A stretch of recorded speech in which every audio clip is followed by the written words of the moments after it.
My stepmom Linda really hated me. She didn't see me as her stepson. Instead, she saw me as a reminder of her husband's past that she wanted to forget.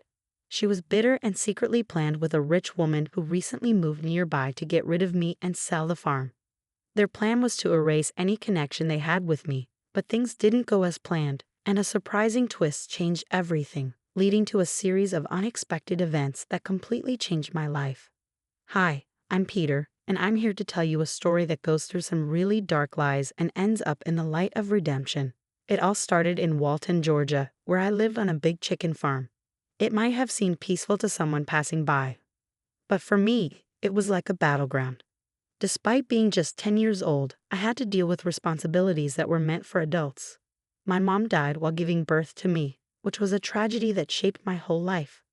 After that, my dad turned to alcohol to cope with his grief instead of being there for me. Soon after, he brought Linda into our lives, but she saw me as a constant reminder of a past she wanted to forget.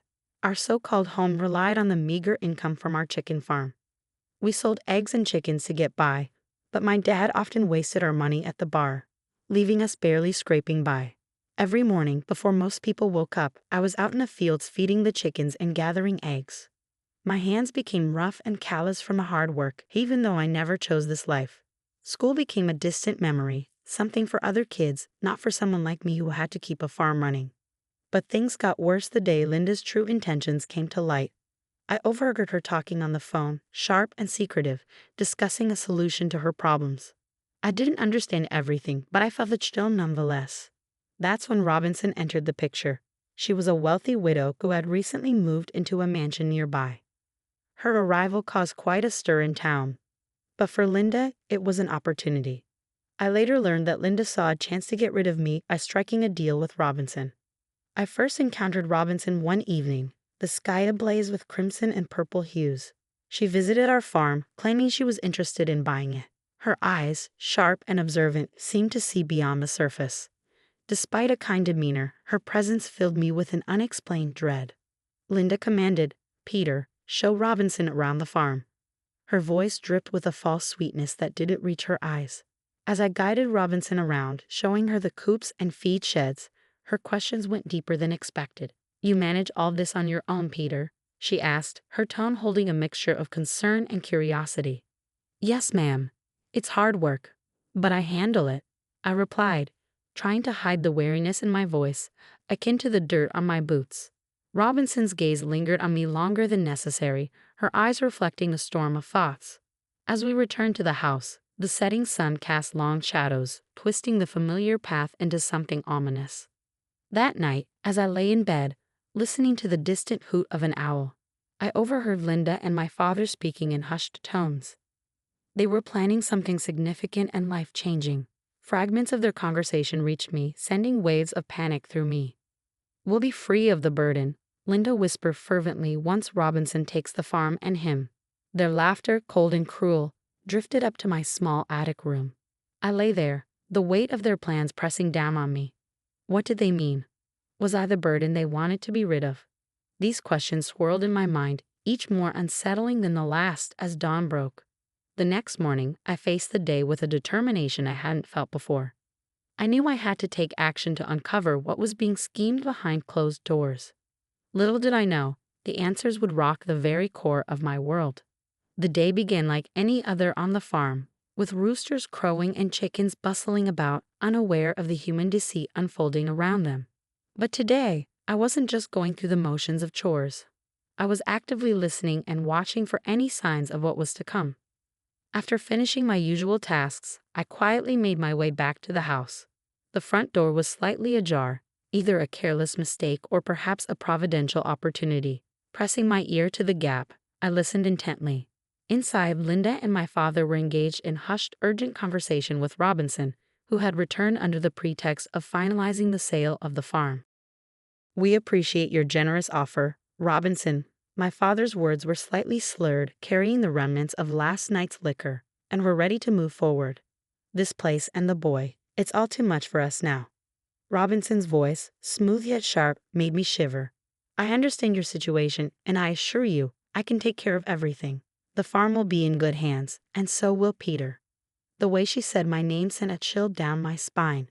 Was she merely another antagonist in this scheme, or was there something deeper at play? Determined to find answers, I took a risk. Later that day, while Linda was in town and my father was sleeping off another drinking spree, I approached Robinson as she inspected the farm's perimeter. "Robinson," I began, my voice steadier than I felt. "Why do you want to buy our farm, and why are you interested in me?" She studied me for a long moment, her eyes searching mine. Then, to my surprise, she sighed. "Peter, sometimes adults have to make difficult decisions. But I promise, whatever happens, I'll make sure you're safe." Her words puzzled me. They hinted at kindness, but the uncertainty of her intentions hung in the air like the Georgia heat. Over the next few days, tension grew at home. Linda's glances were sharp and calculating, and my father avoided my eyes, guilt flickering in his usual indifference. They were planning to leave, I heard them say one night. They spoke of a new life, one without the farm and without me. The day before they were supposed to finalize everything with Robinson, I decided to confront Linda. I found her in the kitchen, packing dishes with more care than she had ever shown to me. "Linda," I said, my voice cracking with fear and anger. "What's going to happen to me?" She froze, then turned slowly, her look pitiless. "Peter, you're going to a better place. Robinson will take good care of you, better than we ever could." "But I don't want to leave," I protested, my voice rising. Linda's face hardened. "It's not about what you want, Peter. It's for the best." That night, unable to sleep, I lay in bed listening to the whispers of the wind through the cracked window. My heart weighed heavy, my future uncertain as the next morning approached, bringing Robinson back to our farm to finalize the sale and supposedly my fate. As dawn crept over the horizon, casting long shadows across the fields, I made a decision. I couldn't just wait to see what would happen to me. I needed to act, to escape, to find someone who could help. But just as I was about to sneak out, a car rolled up the driveway. It wasn't just any car, though. It was a police cruiser. Suddenly, everything changed. The doors opened, and two stern-faced officers stepped out, followed by Robinson, determination etched on her face. I was as confused as anyone by the police arriving at our doorstep, my heart pounding with uncertainty. Robinson walked up to the house with purpose, the officers flanking her like guardians of some grim truth yet to be revealed. As they approached, Linda and my father emerged, confusion etched across their faces. They clearly hadn't expected this visit. My father, still groggy from his morning stupor, tried to put on a brave front. "Officers, what brings you to our humble home so early?" he asked, his voice cracking under the strain. "We received a call concerning the welfare of a minor and potential fraudulent activities related to the sale of this property," one of the officers announced. The world seemed to stop spinning for a moment as their words sank in. Linda's face drained of color, and she gripped my father's arm tightly. I watched from my hiding spot behind the doorway, my curiosity battling the waves of fear crashing inside me. Robinson caught my eye and gave a slight nod, as if to reassure me, but her expression was serious, all business. "Peter," she called out, her voice steady and clear. "Could you please come here?" With legs that felt like they were made of lead, I stepped forward, joining the adults under the scrutinizing gaze of the law. "Peter, have your guardians discussed any plans about your future with you?" the other officer asked gently. I glanced at Linda and my father, their faces a mix of fear and guilt. Taking a deep breath, I voiced the truth. They said I'd be going to live with Robinson because they couldn't take care of me anymore. But I don't know what they meant by that. The officers exchanged a look, and Robinson spoke up. "I never intended to take Peter away without his consent or legal proceedings. I was here to discuss buying the farm. But when I learned about the child's situation, my concerns grew. I contacted you because I feared for his safety and well-being." The officers nodded, turning their attention back to Linda and my father. "We need to check some documents and have a longer conversation about Peter's custody and your financial dealings," one officer said, motioning for them to lead the way inside. As they walked into the house, Robinson stayed behind for a moment with me. "Peter, no matter what happens today, I want you to know that my home is always open to you, and not because of any deal, but because you deserve a safe and loving environment." Her words felt like a warm blanket around my shivering shoulders. I nodded, not fully understanding the legal intricacies, but feeling a glimmer of hope amidst the chaos. Inside, the officers began their questioning, pulling out documents that Linda and my father fumbled to explain. It became apparent that there were inconsistencies and possible forgeries in the paperwork related to the farm sale. As the officers dug deeper, Linda's facade finally cracked. It was all his idea, she confessed. Linda burst out, pointing a trembling finger at my father. He wanted to sell the farm and get rid of the kid. I just went along with it. My father, his face now a mask of despair, looked at me, his eyes finally meeting mine. Peter, I'm sorry. I thought it would be better for you. The room spun around me as accusations flew and confessions spilled. The officers took notes, their expressions grim. The betrayal stung, yes, but the unfolding truth also brought a strange relief. Finally, I was seeing the reality of my life laid out in black and white, acknowledged by those who had the power to change it. As morning turned into afternoon, decisions were made. Linda and my father were taken into custody for further questioning, and I was left in the temporary care of Robinson. As we left the farm, I looked back at the only home I had ever known, feeling the weight of my past and the uncertain promise of my future. As we drove away, the landscape of my past receded into a blur of green and gray, a picture fading into the background of my new reality. Seated next to Robinson in the warmth of her car, I felt the first true sense of safety in what seemed like forever. Yet my mind was a whirlwind of emotions: betrayal, relief, fear, and a budding hope. Peter, I know today has been difficult and the days ahead will be a transition, but you're not alone anymore, Robinson said, her voice soothing. She explained that she had been watching the farm for a while, suspecting something was amiss. Her intervention was not just about the property, but more about ensuring my well-being. When we arrived at her estate, it was like stepping into another world. The house was large but welcoming, surrounded by gardens that bloomed with colors so vivid they almost looked surreal. It was a stark contrast to the drab existence I had known. Over the next few days, Robinson took care of the formalities. She was appointed my temporary guardian, and the process to become my official foster parent was set in motion. During this time, I learned more about her. She had been unable to have children, and her husband had passed away a few years back, leaving her with a large estate and a lonely heart.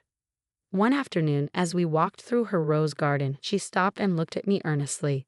Peter, I want you to know that you're not a replacement or a charity case.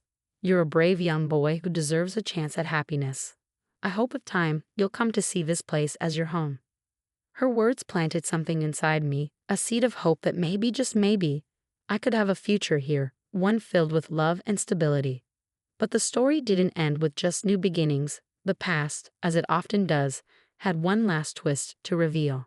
A few weeks after moving in with Robinson, I received an unexpected call from the police. They wanted to see me about the ongoing investigation into my father and Linda.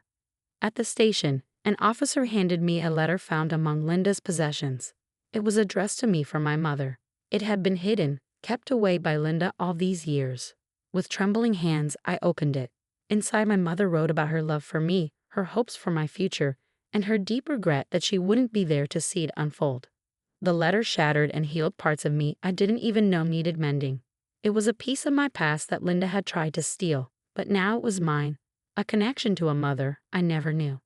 As the weeks turned into months, the court cases against Linda and my father proceeded. They were found guilty of fraud and child neglect. My father tried to reach out, to apologize, to reconnect. But for me, the path forward didn't include him, not yet. Forgiveness is a complex journey, and I wasn't ready to embark on it. Life with Robinson, or Margaret as I came to call her, was filled with the mundane and the magnificent. School, which had once been a distant dream, became a part of my daily routine. Margaret supported my studies, my explorations of new hobbies, and most importantly, she supported me in finding my way through the tangled emotions of my past. One evening, as Margaret and I sat watching the sunset from the porch, she turned to me and said, "Peter, all families are built differently. Some are formed by blood, others by bonds stronger than blood. We're the latter, and I couldn't be prouder." That moment, with the sky painted in hues of orange and pink, felt like the final piece of a puzzle being placed. The chaos of my past had led me to this tranquil present, and the future was a canvas waiting.